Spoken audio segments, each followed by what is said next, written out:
भाभी रोटी नहीं बनाई क्या घर में? अभी किचन में जाके देखा मैंने, खाने को कुछ भी नहीं है। भैया जी खाना तो मैंने बनाया था, लेकिन हो सकता है खत्म हो गया होगा।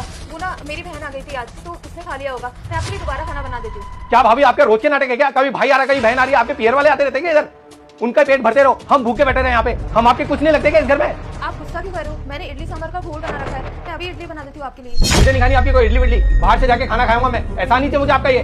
बस करो भैया, कैसे बात कर रहे हो आप भाभी से? अरे ये इसी लायक है, भूखे नंगे खानदान से आई है, इसको कुछ तरीका नहीं है परिवार को कैसे चलाते हैं। रोटी नहीं बनाई मेरे लिए। क्या हुआ भैया, इसमें इतना गुस्सा करने वाली क्या बात है? चुप कर तू, मैं बाहर से खा लूंगा खाना। अरे भाभी मेरी फाइल कहाँ रखी है? मेरे सारे सामान को इधर उधर रख देते हो। आपको 1000 बार बोला मेरी चीजों का हाथ मत लगाया करो, फिर भी पता नहीं कहाँ रख देती है। मेरी फाइल चाहिए मेरे को अभी अर्जेंट।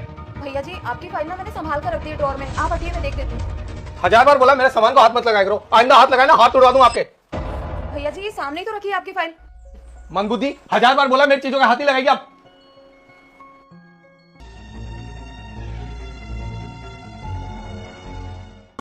भैया आपके अंदर बात करने की बिल्कुल तमीज नहीं है क्या? तू ना बिल्कुल चुप रहे। तू नहीं जानती है भाभी कितना परेशान करके रखी है यहाँ पे, और तू तरफदारी करने आई है यहाँ पे भाभी की मेरे पास। पागल है वो, उनमें अक्ल नहीं है बिल्कुल भी।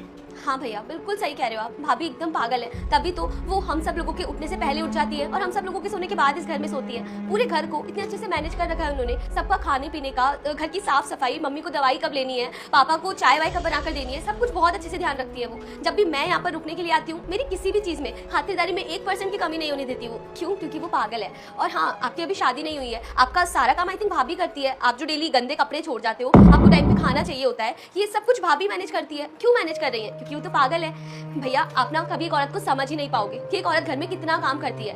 आपकी जब शादी हो जाएगी, आपकी वाइफ इस घर में आएगी ना, तब आपको पता लगेगा। और कभी आपने मुझसे भी जानने की कोशिश नहीं की कि मैं अपने ससुराल में कितना काम करती हूँ, और वहीं पर अगर मुझे इस तरीके से सुनाया जाए तो मुझे कितना बुरा फील होगा। देखो भैया, ये जो आप करते हो ना भाभी के साथ, आप सोच भी नहीं सकते हो कितना दिल दुखता होगा उनका। आज जब मैंने ये सब कुछ मेरी आंखों से देखा तो मुझे इतना बुरा लगा। तो मैं तो ये सोच रही हूँ भाभी ये सब कुछ कैसे बर्दाश्त करती होंगी। वो कुछ कहती नहीं है, इसका मतलब ये थोड़ा है कि आप उन्हें कुछ भी सुनाते जाओगे। देखो भैया, आपने जो भी किया है ना, वो बिल्कुल अच्छा नहीं किया। आपको ना भाभी से माफी मांगनी चाहिए। एक बार भरोसा करके कमेंट में जय श्री श्याम लिख दो। आज का लिखा हुआ जय श्री श्याम आपको दुनिया में सबसे अमीर बना देगा, आपकी हर परेशानी को दूर कर देगा। हाँ बहन, तू बिल्कुल सच बोल रही है।